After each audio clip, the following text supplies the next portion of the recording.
Nous sommes jeudi 3 octobre, mesdames et messieurs, bonsoir et bienvenue dans ce journal que nous commençons avec le communiqué du Conseil des ministres. Le Conseil des ministres s'est réuni en session ordinaire ce jour dans la salle de délibération au palais de Koulouba et c'était sous la présidence du président de la République Ibrahim Boubacar Keïta.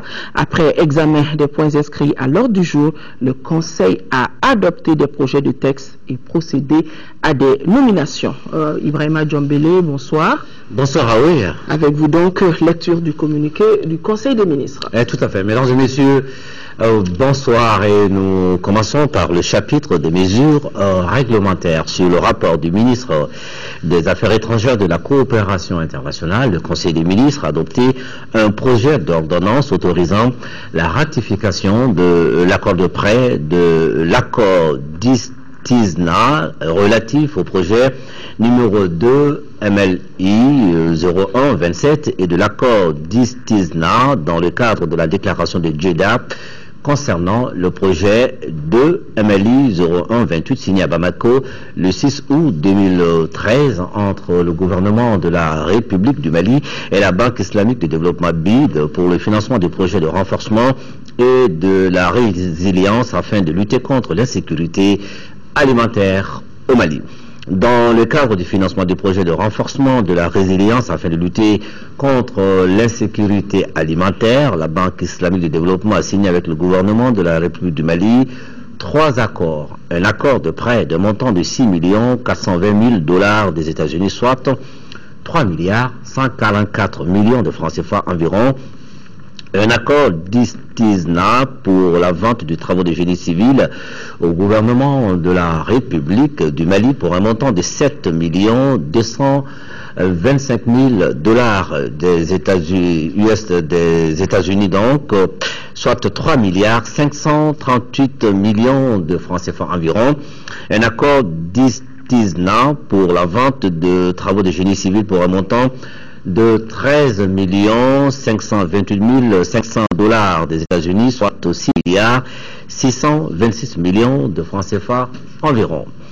Ces prêts permettront de financer des travaux, équipements et services fournis dans le cadre du projet dont l'objectif est de contribuer à juguler la faim et l'insécurité alimentaire et à restaurer les acquis réalisés sur le plan économique et social et résultant de plusieurs années de croissance économique positive. De manière plus spécifique, le projet de renforcement de la résilience afin de lutter contre l'insécurité alimentaire vise à assurer la subsistance de la population rurale cible et au développement de leur capacité d'adaptation au changement climatique. Il aidera également à assurer la disponibilité de l'information nécessaire pour gérer la crise alimentaire. Sur le rapport du ministre de l'économie et des finances, le Conseil des ministres a adopté un projet de décret portant approbation du marché relatif aux travaux d'aménagement du périmètre de Sarantomo, 984 hectares, et à la construction de l'ouvrage de vidange de Pandori. Le marché est conclu dans le cadre de la mise en œuvre du projet de développement agricole de Djéné, qui est une des composantes du programme de développement de l'irrigation dans le bassin du Bani et à Sélingué. Il porte sur l'aménagement de 984 hectares du périmètre de Sarantomo et la construction de l'ouvrage de vidange de Pandori. Les travaux à exécuter dans ce cadre comprennent l'aménagement du périmètre de Sarantomo à maîtrise totale de l'eau en amont du Djéné et sur la rive droite du Bani, la construction de l'ouvrage de vidange de Pandori destiné au contrôle des écoulements de la plaine de Pandori en liaison avec ceux de Niala et de Yébé. Le marché est attribué après appel d'offres à l'entreprise Abdoulaye Diawara Diblo pour un montant de 3 637 millions de francs CFA environ et un délai d'exécution de 24 mois. Le financement est assuré par la Banque islamique de développement BID. Sur le rapport du ministre des Domaines de l'État et des Affaires foncières, le Conseil des ministres a adopté un projet de décret portant affectation au ministère de l'administration territoriale de la parcelle de terrain sise à Baroueli, commune rurale de Baroueli, objet du titre foncier numéro 73 du cercle de Baroueli. L'affectation de la dite parcelle d'une superficie de 14 hectares 73 à 32 centiares devra permettre de procéder au recasement des personnes touchées par les travaux de construction de la route Konobougou-Baroueli et des déguerpis des opérations de réhabilitation du tissu ancien de la ville de Baroueli. Au chapitre des mesures individuelles au titre de la présidence de la République, le Conseil des ministres a été informé de la nomination de M. Baba Akib Aïdara en qualité de médiateur de la République. Le Conseil a procédé aux nominations suivantes. Au titre du ministère des Affaires étrangères de la coopération internationale, secrétaire général, M. Mamadou Maki Traoré, inspecteur des services économiques. Au titre du ministère de l'administration territoriale, cabinet du ministre délégué chargé des affaires religieuses et du culte, chef de cabinet. Chef de cabinet, M. Abbas Fambougouri Traoré, journaliste, réalisateur, conseiller technique, M. Moussa Keita, professeur de l'enseignement supérieur, M. Paul Drabo, professeur de l'enseignement supérieur. Chargé de mission, M. Abdoulaziz Mahamadou Maïga, professeur de l'enseignement supérieur, M. Amadou Oumar Diakité, juriste. Au titre du ministère du Plan et de la Prospective, secrétaire général, M. Inaï Ag Mohamed, inspecteur des services économiques, chef de cabinet, et M. Adama Sanogo, ingénieur de l'industrie et des mines, conseiller technique, M. Brahima Sanogo, planificateur. Au titre du ministère des Domaines de l'État et des Affaires foncières, chef de cabinet, général de brigade Mamadou Balo, conseiller technique, Madame Si Awa Diallo, administrateur civil, chargé de mission, M. Abdoulaye Diakité, journaliste. Au titre du ministère du Commerce, chef de cabinet, M. Tchegoum Boubaï Maïga, journaliste. Au titre du ministère du Travail, des Affaires sociales et humanitaires, chargé de mission, M. Idrissa Amala Keita, gestionnaire, directeur national du développement social, M.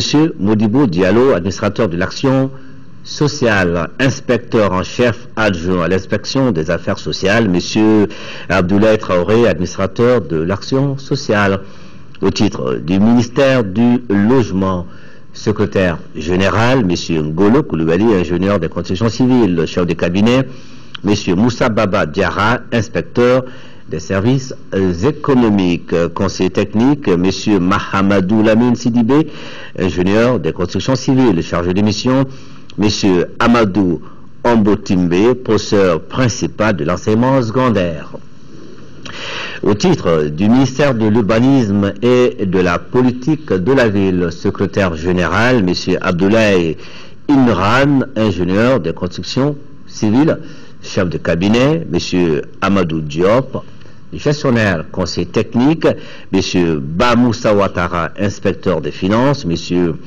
Nafek Keita, maître de conférence, M. Abbas Yalkoui, ingénieur des constructions civiles, M. Mamadou Wan, ingénieur des constructions civiles, M. Bamba Famoussa Sissoko, magistrat chargé des missions, M. Mamadou Keita, économiste, M. Ousmane Sadio Touré, professeur, Madame Fatou Binta Diop, juriste. Au titre du ministère de l'Éducation nationale, chef de cabinet, Madame Diawara Essata Amata Touré, dite Ladi, ingénieure informaticienne. Chargé de mission, M. Youssouf Koulibaly, juriste, M. Boubacar Diallo, journaliste, M. Lamine Baba Sissé, professeur. Au titre du ministère de l'Artisanat et du Tourisme, chef de cabinet, Madame Oumou Dambélé, administrateur du tourisme, chargé de mission, M. Mamadou Traoré, gestionnaire, M. Zanga Goïta, ingénieur à Ouettouré. Merci Ibrahima Djambélé. Ce soir, nous revenons sur quelques temps forts du discours à la nation du président de la République, Ibrahim Boubacar Keïta. Discours prononcé hier soir et dans lequel le président de la République ne cachait pas son indignation face aux derniers événements produits à Kidal, Tombouctou et dans la garnison de Kati. On fait le point avec Sidiki Dambélé.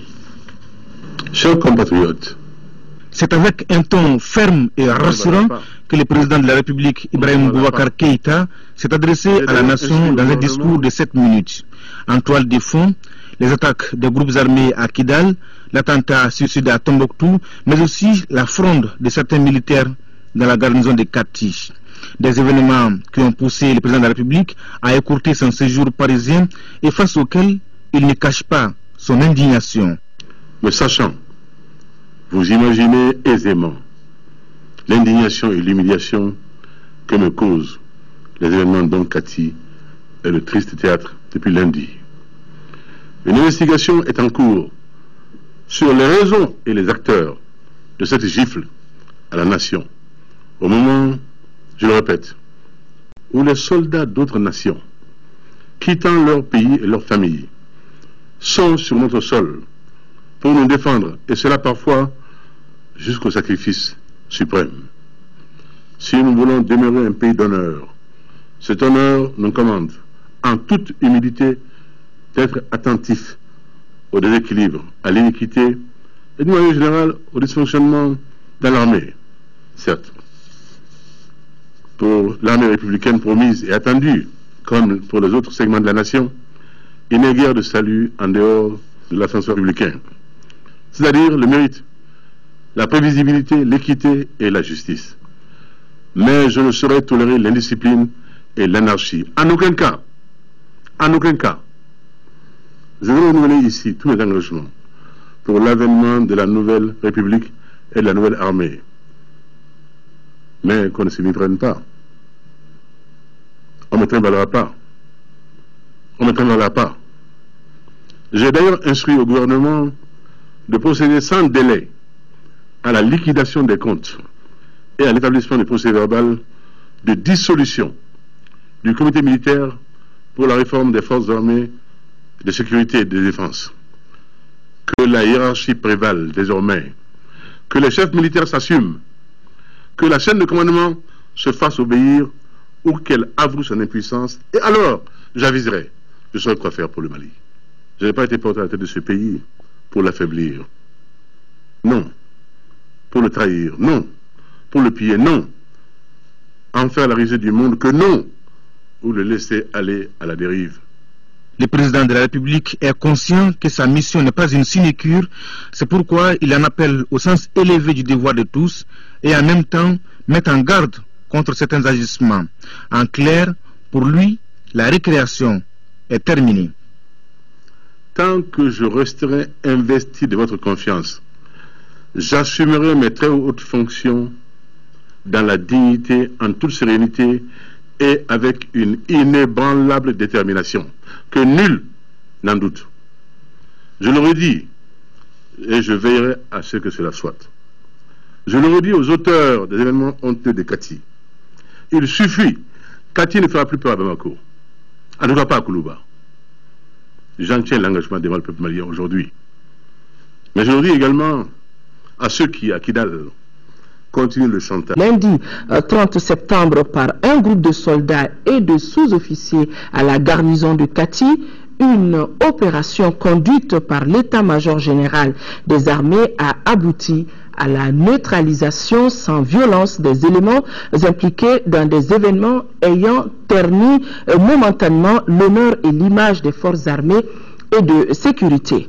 Toutes les armes individuelles et collectives qui étaient en possession des mutins ainsi que celles détenues à la résidence du général Amadou Aya Sanogo ont été récupérées et réintégrées dans les dépôts logistiques sécurisés par les troupes déployées dans le cadre de l'opération Sania. À ce jour, la place d'armes de Kati est totalement sous le contrôle de l'état-major général des armées. Le ministre de la Défense et des anciens combattants rassure les militaires de tout grade sur son attachement à mettre fidèlement en œuvre tous les engagements pris par le président de la République en vue de l'amélioration substantielle des conditions de vie et de travail des forces armées, en vue de corriger les erreurs et omissions qui ont pu être commises. Une commission spéciale placée auprès de l'inspection général des armées et services recevra toutes les réclamations relatives aux avancements. Conformément aux orientations définies par le président de la République, chef suprême des armées, le ministre de la Défense et des anciens combattants est déterminé à ne tolérer aucun manquement à la discipline et à l'éthique. Aussi, dans le respect des textes régissant la vie militaire, une procédure disciplinaire sera ouverte à l'encontre de tous les éléments impliqués dans les troubles du 30 septembre dernier. L'opération Sania sera poursuivie avec rigueur le temps qu'il faudra. Et restons dans le même chapitre, et pour s'assurer de l'effectivité des mesures énoncées ci-dessus, le chef d'état-major des armées et les différents chefs d'état-major se sont rendus sur place à Kati pour suivre l'opération de restauration de la discipline et protéger la population. Compte rendu, Abdul Karim Kaba. La discipline, le respect de la hiérarchie sont des caractères d'un bon militaire. C'est pour restaurer ces valeurs que l'opération Sania aux propriétés a été lancée à Kati par les autorités militaires suite aux événements de lundi dernier. Elle consiste à récupérer toutes les armes illégalement détenues par des militaires, sécuriser le camp de Kati et la population. Nous avons pris position donc, partout où nous devons se sentir. Et puis, comme vous pouvez le constater, depuis notre arrivée, depuis ce matin, les gens sont réveillés. On trouvait que nous avions déjà le contrôle de la place d'armes de Kati. Et puis, ils continuent à aller donc, dans les affaires. De toutes les façons, nous ne sommes pas venus pour quelque chose de particulier contre X ou Y. Nous sommes venus pour sécuriser les populations de Kati, prendre le contrôle de la place d'armes, donc au des mutins qu'il avait, pour que chacun puisse s'occuper moralement. Désormais à Kati, c'est la discipline qui sera le maître mot. Pour cela, le commandant des zones n'est pas allé avec le dos de la cuillère. L'uniforme que nous revêtons ne peut pas nous mettre au-dessus de la population. C'est l'impôt de la population. Et c'est ça qui fait de nous les esclaves de la population. Parce que certains pensent qu'en revêtant l'uniforme, on se met au-dessus de la population. Ça, ce n'est pas vrai. Donc c'est cette culture-là aussi que nous allons essayer. Des femmes sur les listes de candidature. Une cérémonie présidée par le Premier ministre chef du gouvernement, Oumar Tatam Li, avec le compte-rendu de Bourama Traoré. Le premier tour des élections législatives est annoncé pour le 24 novembre 2013. Avant cette échéance, on réfléchit à un meilleur positionnement des femmes sur les listes de candidature. À l'initiative du département de tutelle, la rencontre aborde la problématique de la représentativité des femmes aux instances de décision. Les partis politiques sont les seuls acteurs qui peuvent aider les femmes à avoir la grande représentativité. Volonté politique, certes, de la part du gouvernement, ça c'est autre chose. Mais concernant les élections législatives et les élections communales, ce sont les partis politiques qui sont à même de gérer cela. Nous allons faire ce plaidoyer avec les partis politiques et demander d'accepter le partage avec les femmes. En effet, les femmes restent sous-représentées dans les postes électifs et nominatifs. La meilleure illustration, c'est le nombre de femmes maires au Mali, 8 sur 703 au total. Au niveau de l'Assemblée nationale, elles sont 15 sur 147 députés. Pour eux, ce tableau politique est fondamental. Les partis politiques constituent le socle de cette stratégie pour une participation politique des femmes, car ce sont eux qui désignent, recrutent et soutiennent les candidats et candidates aux élections.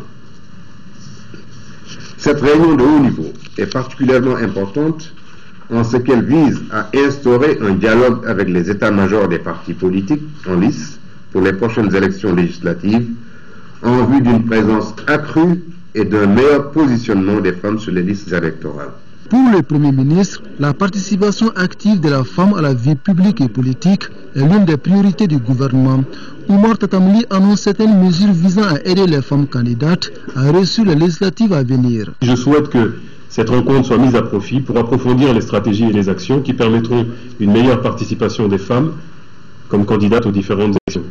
D'ores et déjà, j'ai donné des instructions pour que pendant la période de pré-campagne, qui est une période d'accès libre aux médias, des tranches horaires soient réservées aux femmes pressenties comme candidates aux élections législatives afin qu'elles puissent faire valoir leur message à l'ERTL, de la télévision et de la radio. Le gouvernement accordera une attention particulière aux résultats et recommandations de votre rencontre et travaillera avec vous en vue du renforcement des institutions démocratiques issues des élections générales de 2013 et de 2014. De cette rencontre devront sortir des recommandations susceptibles de contribuer à mieux positionner les femmes sur les listes de candidatures des différents partis politiques. Nous sommes avec les femmes, restons avec elles pour vous faire partager ce communiqué de la CAFO suite au regain de tension à Kati et Kidal. Au moment où le monde entier nous regarde avec admiration et respect, la CAFO attire l'attention des patriotes à veiller à ce que les facteurs de division pouvant être réglés de façon pacifique ne deviennent virulents au point de mettre en péril la paix sociale dans notre pays. Les femmes de la CAFO, conscientes de leur rôle de force positive, rassembleuses des familles, unificatrices des communautés, régulatrices de conflits, se sentent obligatoirement concernées par toutes les questions liées à la paix, la cohésion sociale et le vivre ensemble obligatoire. Préparatifs des législatives, on en parle également à Ségou, la rencontre qui a regroupé les membres de la commission régionale d'organisation des élections et les partis politiques visait à mettre l'ensemble des parties prenantes au même niveau d'information. De Ségou, nous retrouvons Kandé Silla. Le programme des élections législatives et la révision des listes électorales sont entre autres points débattus au cours de cette rencontre. Une rencontre qui a regroupé d'une part les membres de la commission régionale d'organisation de ces élections et d'autre part les responsables des partis politiques et autres acteurs de la région. Il s'agit là de mettre les différentes parties prenantes du processus électoral au même niveau d'information. Depuis le 1er octobre, les commissions administratives ont démarré leurs travaux au niveau des communes, c'est-à-dire le travail annuel des administrations, nous demandons une période spéciale pour les transferts. Bien que ces opérations de transfert ont lieu maintenant, mais nous avons informé les gens pour qu'ils comprennent que du 15 octobre au 31 octobre, il y aura des opérations spéciales de transfert des électeurs. Les questions relatives à la carte NINA et à la situation des personnes déplacées ont été les principales préoccupations évoquées. Pour le conseiller du gouverneur, les dispositions utiles sont envisagées, mais il faudra aussi compter sur le temps pour aplanir l'ensemble des difficultés. Ici à Bamako, une séance de travail a eu lieu aujourd'hui entre le ministre de la Justice, garde des Sceaux, avec le président du Conseil économique, social et culturel. Jamil Bitar et les membres du bureau de l'institution, Maître Mohamed Ali Bachili est revenu et expliqué la nécessité de relecture des critères d'attribution des marchés et de promotion des magistrats. Les réformes vont également s'étendre à la lutte contre la spéculation foncière et à l'inventaire des dossiers relatifs aux contentieux liés au marché public. Moïse Traoré, compte rendu. Le ministre de la Justice, garde des Sceaux, envisage une série de réformes. Au cours d'une séance de travail, le bureau du Conseil économique, social et culturel apprend de vive voix qu'il sera par exemple question de lutter contre la spéculation foncière et revoir les critères de formation et de promotion des magistrats. Lorsqu'on est ministre de la Justice, on prend quelque part en charge la structuration juridique de ces comportements, et lorsqu'il y a un problème, le ministre de la Justice intervient avec les outils de la loi pour régler ces problèmes. Donc est-ce qu'il peut logiquement mener une politique judiciaire sans la tâche de ce conseil? Je ne crois pas. Le garde des Sceaux entreprend l'inventaire des dossiers relatifs au contentieux des marchés publics. Une réforme judiciaire, ça ne se décrète pas, ça se construit, et ça se construit dans la recherche des partenariats autour de toutes les questions juridiques qui doivent être impliquées et mises en œuvre dans le cadre de la recherche de cette nouvelle politique judiciaire. Voilà. Aujourd'hui, que le ministre veuille s'attaquer à un fléau qui a certainement été occasion, sinon qui a suscité tous ces remous dans notre pays, à savoir la corruption. Toutes les compétences que nous avions au niveau du Conseil économique, social et culturel seront à disposition de M. le ministre afin de pouvoir l'accompagner. Assemblée consultative, le Conseil économique, social et culturel suit l'exécution des décisions du gouvernement. Il s'agit de décisions relatives à l'organisation économique, sociale et culturelle. Ouverture ce matin au Centre international de conférence de Bamako de l'atelier de validation du rapport sur l'état des lieux du paysage audiovisuel de notre pays. Ce document est relatif à la transition de l'analogie vers le numérique de l'audiovisuel malien. Les travaux ont été ouverts par le ministre de la Communication et des Nouvelles Technologies de l'Information. Reportage chez Koumar Sangaré. Le présent atelier vise la validation du rapport produit par des experts recrutés par le département en charge de la communication et des nouvelles technologies. Comme vous le savez, notre pays est en pleine mutation vers la numérisation de son espace audiovisuel conformément à son engagement dans l'accord de Genève. À cet effet, une structure spécialisée a été créée pour mener à bien ces vastes projets. Il y a 7 ans, le Mali s'est engagé à travers un accord dénommé Accord Genève GE 06 a réalisé à l'échéance du 17 juin 2015 ce qu'il est convenu désormais d'appeler la transition de la radiodiffusion analogique vers le numérique. Au Mali, le dossier de la transition numérique a pris corps avec la création auprès du Premier ministre du Comité national pour la transition de la radiodiffusion analogique terrestre vers le numérique CNTN. Pour doter le CNTN en données fiables, un comité ad hoc a fait l'état des lieux du paysage audiovisuel malien. De son rapport, il ressort que le nombre élevé d'organes de régulation rend la gestion de l'audiovisuel très complexe. Le paysage audiovisuel reste occupé par 5 opérateurs qui sont l'ORTM, Malivision, Multicanal, Digitel et Canal Sud. Je suis persuadé que vous saurez mesurer toute la portée et l'importance du projet de transition numérique, l'un des plus grands chantiers dans le domaine de la communication durant les 10 dernières années. Ce faisant, j'ose espérer qu'au terme de vos travaux, vous indiquerez la voie à suivre pour résorber non seulement le retard accusé, mais aussi le chemin d'une transition en harmonie avec nos réalités. Capitaliser l'expérience de l'ORTM en matière de mutualisation des moyens et de partage d'infrastructures, mettre en place une redevance radio-télé pour financer la production nationale des programmes par les éditeurs de services audiovisuels, planifier des formations à court et moyen terme pour faire face aux besoins en ressources humaines sont entre autres recommandations de ces rapports.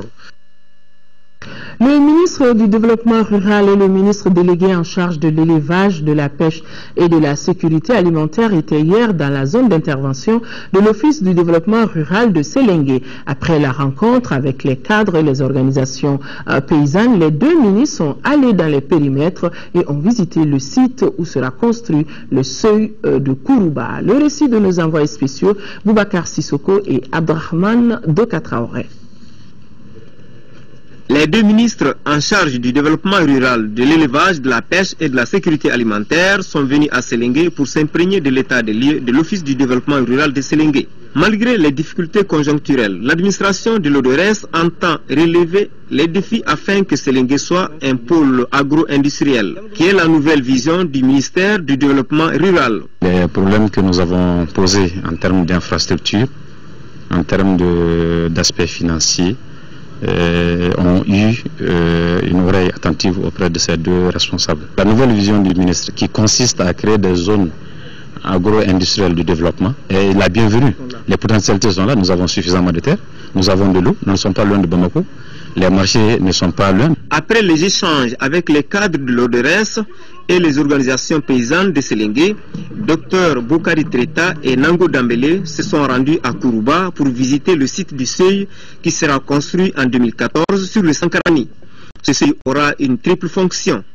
Il est financé par la Banque africaine de développement BAD, environ 5 milliards de francs CFA. Il est prévu donc de créer un microcentral, qui va profiter de la hauteur de chute d'environ de 4 mètres, qui va produire à peu près entre 5 mégas, et aussi surtout le désenclavement de 2 communes de part et d'autre de Sankarani, c'est la commune de Kourouba et la commune de Maramandougou.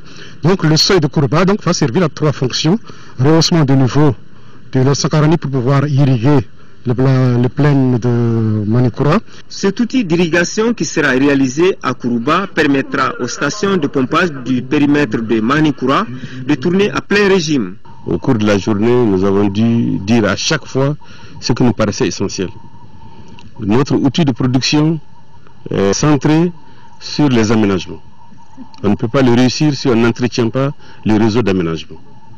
C'est une chance pour les populations qui se situent dans ces zones à forte potentialité, et ce sont des investissements importants, des crédits importants que le pays met à leur disposition pour leur développement. L'une des solutions pour améliorer le taux de rendement dans les périmètres irrigués par le barrage de Selingué est la réhabilitation du réseau. C'est la conclusion tirée par la délégation ministérielle à l'issue de cette mission. Booster la production rizicole en zone office du Niger en mettant à la disposition des organisations paysannes les résultats de la recherche, c'est la volonté du projet AgriFam qui a été lancé mardi dernier à Bamako. Compte rendu Mamourou Sidibé. Financé à hauteur de 96 millions de francs CFA, AgriFam est un nouveau projet qui vient d'être lancé au Mali. Il s'occupe de l'appui conseil des producteurs riz en zone office du Niger. Le projet proposera aux producteurs de nouvelles méthodes technologiques rizicoles afin d'augmenter la production. Le projet va travailler sur les problèmes qui bloquent le transfert des technologies des chercheurs vers les organisations paysannes. L'Institut de recherche et de promotion des alternatives en développement et la coordination nationale des organisations paysannes du Mali vont assurer la mise en œuvre de ces projets. Nous attendons de ce projet que nous arrivons à développer avec les organisations paysannes des plateformes multi-acteurs qui permettront une meilleure identification des contraintes qui se posent aux utilisateurs directs de la recherche et qui feront l'objet des projets qui seront étudiés et chercher les solutions aux différents problèmes. Donc ça c'est d'un côté. De l'autre côté, c'est aussi les résultats de recherche qui sont disponibles actuellement peuvent être mis en valeur, transférés au niveau des organisations paysannes et des services de développement pour gérer les problèmes de contraintes qui se posent non seulement à la production agricole, à la transformation et à la commercialisation. Ainsi lancé pour une durée de 3 ans, ce projet va certainement contribuer à la sécurité alimentaire. Toujours dans le domaine agricole, l'Institut international de recherche sur les cultures des zones tropicales semi-arides, ICRISAD, vient d'organiser à Samanco la journée paysanne de l'arachide. 75 femmes ont pris part à la journée en présence de notre reporter Garibou Pérou. Organisée par l'Institut international de recherche sur les cultures des zones tropicales semi-arides, cette journée paysanne de l'arachide a pour vision de faciliter l'échange des informations et de mettre en relation les acteurs de la chaîne de valeur arachide afin d'augmenter sa production. Pour la réussite de cette culture de rente, la journée paysanne met l'accent sur le rôle des femmes. La femme joue un rôle très important dans la famille et dans la sécurité alimentaire des enfants et dans la sécurité nutritionnelle des enfants. Justement, c'est pour assurer cette sécurité alimentaire qu'une gamme de variétés améliorées a été testée par les chercheurs. Elle s'adapte mieux au changement climatique selon les techniciens. Là où vous venez de voir tout de suite, on était sur une parcelle d'essai préliminaire. On dit essai préliminaire, pourquoi? Parce que c'est un essai là où les variétés ne sont pas encore totalement fixées. Il y a une technologie de récolte qui est le système d'arrachage avec les bœufs, avec une charrue. Donc les bœufs déterrent et il y a des gens qui vont les mettre en petites meules. Cette formation pour moi, en tant que femme rurale, vaut plus que l'argent. J'ai vu et compris comment entretenir les champs et comment sélectionner les bonnes semences. Je suis vraiment contente. L'arachide est cultivé sur environ 36% de la superficie totale cultivée au Mali, selon les études menées par ICRISAD. La même source indique que cette filière représente 64% du revenu en espèces des ménages agricoles. L'économie rurale va certainement augmenter, surtout avec les 22 nouvelles variétés tolérantes à la sécheresse et aux maladies foliaires, ce qui veut dire que l'arachide devient le nouvel or des paysans. Les initiatives privées doivent être encouragées et accompagnées pour booster le secteur privé afin de réduire le taux de chômage dans notre pays. C'est la conviction des responsables de l'APEJ et c'est dans cet esprit que Mme Maïga Sinadamba a visité 2 centres de formation de jeunes diplômés ou déscolarisés. Il s'agit des centres de formation des entrepreneurs de Baguineda et des métiers de la chaudronnerie de Niamana. Mohamed Jara. Un Mali sans chômeurs, c'est ce qu'on cherche à traduire en réalité au centre de formation des entrepreneurs situé dans la commune de Baguinda. En moins de 3 ans, le centre a formé 250 jeunes, des titulaires du DF non orientés ou des jeunes déscolarisés. La directrice générale de la pêche est venue constater cette prouesse et encourager les promoteurs du centre. Sina Damba s'est aussi rendue à Niamana où elle a visité le centre Negeblou. Notre mission aujourd'hui nous commande de sortir et d'essayer d'identifier non seulement les niches d'emploi mais les opportunités d'emploi aujourd'hui qui peuvent s'offrir aux jeunes. Dans le cadre aussi du partenariat public-privé, nous avons pu rencontrer 2 partenaires qui sont importants et qui sont en train de conduire des activités qui rentrent en droite ligne dans ce que nous devrions faire ou dans ce que nous sommes en train de faire. Au centre de formation des entrepreneurs de Baguinda, plus d'une dizaine de corps de métiers sont enseignés. Il s'agit par exemple du maraîchage, de l'embauche bovine, de l'agriculture et j'en passe. Dans ce cadre-là qu'on veut créer un partenariat avec la pêche, on est dans l'entrepreneuriat et ils sont dans l'entrepreneuriat. Il est très important que les 2 structures se donnent la main. À Niamana, le centre de formation Negeblou fait des heureux tout en résorbant le chômage. Des jeunes y apprennent les métiers de la chaudronnerie et de la tuyauterie. Nous allons non seulement travailler sur le perfectionnement des jeunes, toujours en quête de qualification professionnelle pour leur réinsertion. Donc c'est sur tous ces points que nous allons travailler avec la pêche. Ces actions sont reconnues et méritent d'être soutenues afin d'orienter des jeunes vers le secteur privé. Les jeunes pensent peut-être à tort que quand on a un diplôme en psychologie, il faut travailler dans ce domaine-là.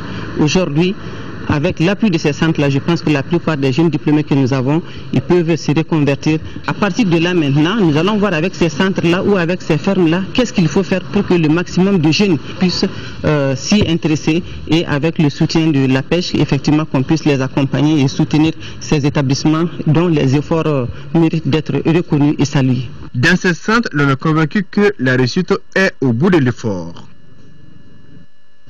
Le représentant adjoint du secrétaire général des Nations Unies et le représentant de la CEDEAO étaient ce week-end à Kidal. Cette visite a été motivée par les récents événements dans la région. Ce que nous dit depuis Kidal, Tchemoko Sagara.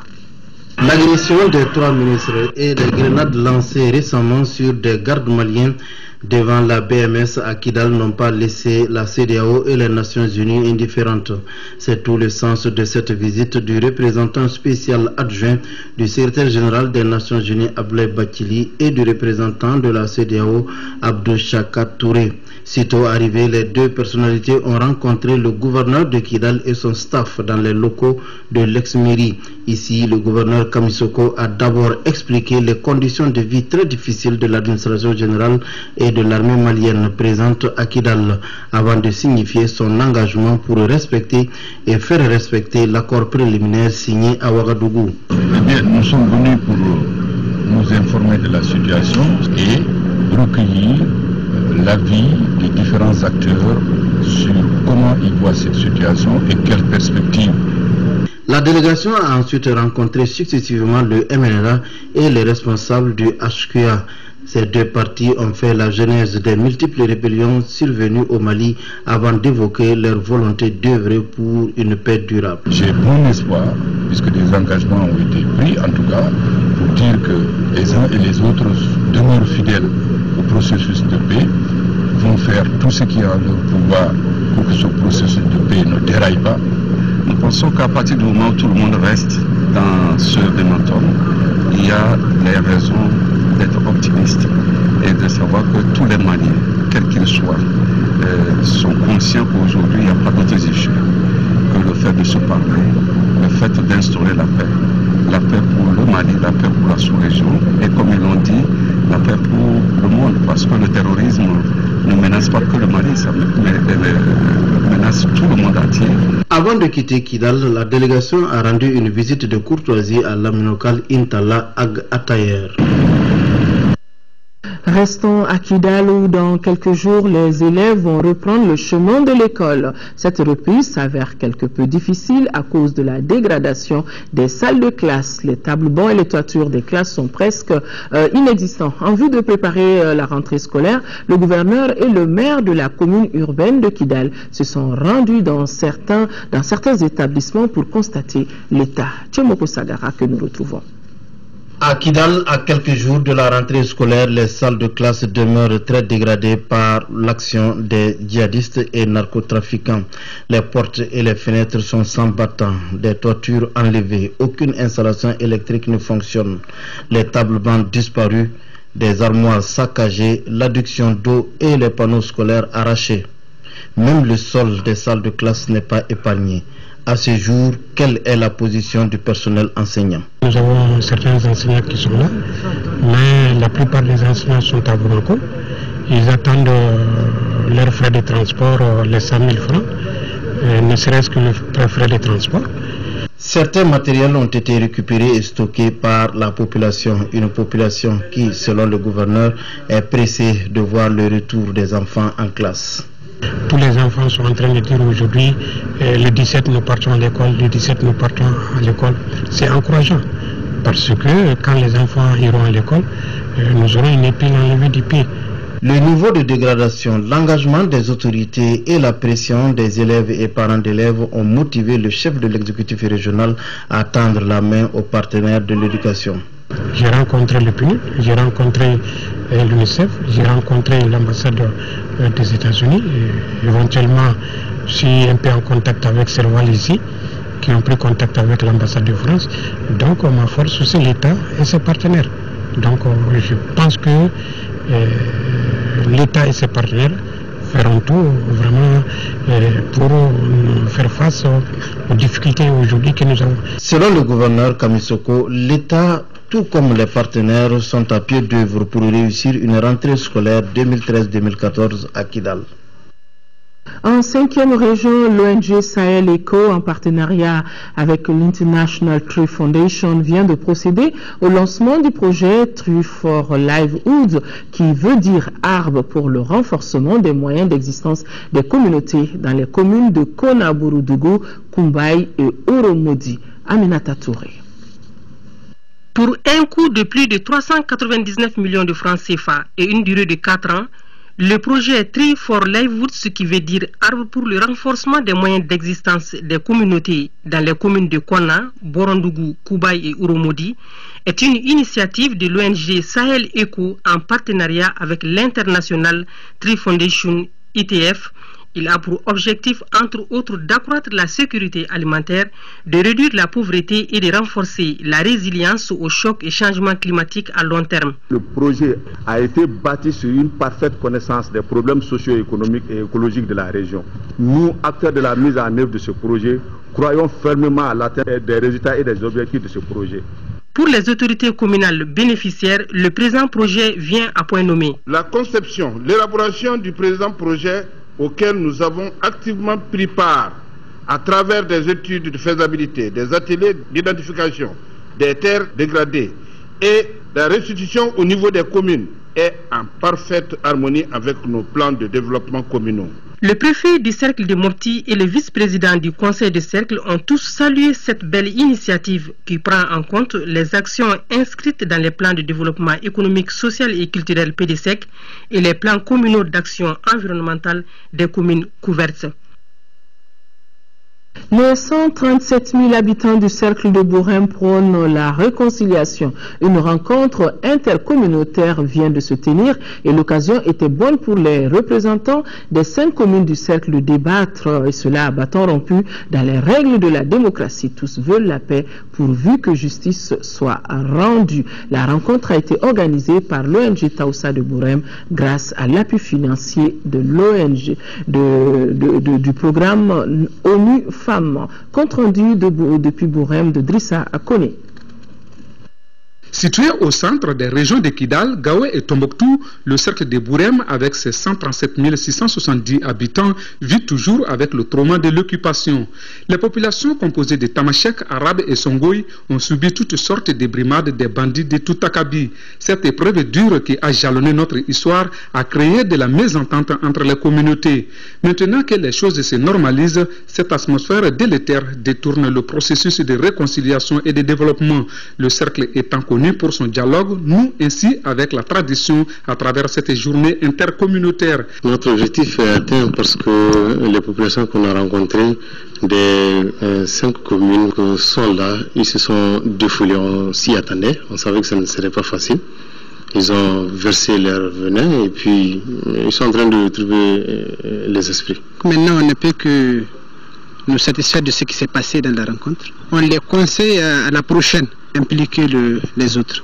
Sur la table des débats, l'objectif visé reste le dialogue et le pardon entre les communautés. C'est à ce prix qu'en découle une paix durable, précise un participant du 3e âge.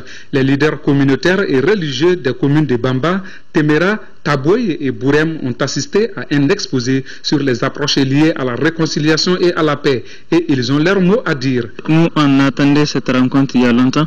Surtout notre commune de Temera, nous avons démarré les choses avant cette rencontre. À un moment, il y avait un malentendu entre nos Tamashek même. Nous-mêmes, communauté noire, on s'est mis d'accord, on s'est rencontrés pour pouvoir aller les rencontrer entre eux-mêmes, les réconcilier. Parce qu'on est obligé de vivre ensemble. Cette rencontre intercommunautaire tenue à Bourem est le couronnement d'un partenariat entre l'ONG Taoussa et l'ONU Femmes. Première du genre depuis la libération, elle a été sanctionnée par des recommandations dont le centre d'intérêt est la réconciliation. Une délégation de l'ADEMA conduite par son président par intérim a été reçue mardi dernier par une délégation du Bureau exécutif national du Rassemblement pour le Mali RPM dirigée par son vice-président au siège du RPM. Suite à ces échanges, les deux parties ont réaffirmé leur volonté commune de promouvoir les principes et valeurs de la social-démocratie, d'assurer au président de la République une majorité confortable à l'Assemblée nationale. En conséquence, ils ont décidé d'approfondir la réflexion sur les alliances possibles entre les partis de la mouvance présidentielle lors des prochaines élections législatives du 24 novembre. Page noire de ce journal, M. Haruna Meiga nous a quittés le 27 septembre dernier à l'âge de 78 ans. Il a été accompagné par les siens aujourd'hui au cimetière de Amdalaï où il repose désormais. Haruna Meiga a été à l'avant-garde de nombreux combats politiques et associatifs au Mali et en France. C'est pourquoi il a été élevé en 2001 au grade de chevalier de l'Ordre national du Mali. Haruna Meiga a aussi occupé les fonctions de conseiller culturel de l'ambassade du Mali en France en 1964. Il laisse derrière lui une veuve, 7 enfants et de nombreux petits-fils. Ainsi va la vie, que son âme repose en paix. Avant de refermer définitivement ce journal, vous pourrez suivre la traduction du discours à la nation du président de la République en Bamana par Marc Koulibaly. Voilà, c'est donc tout pour cette édition.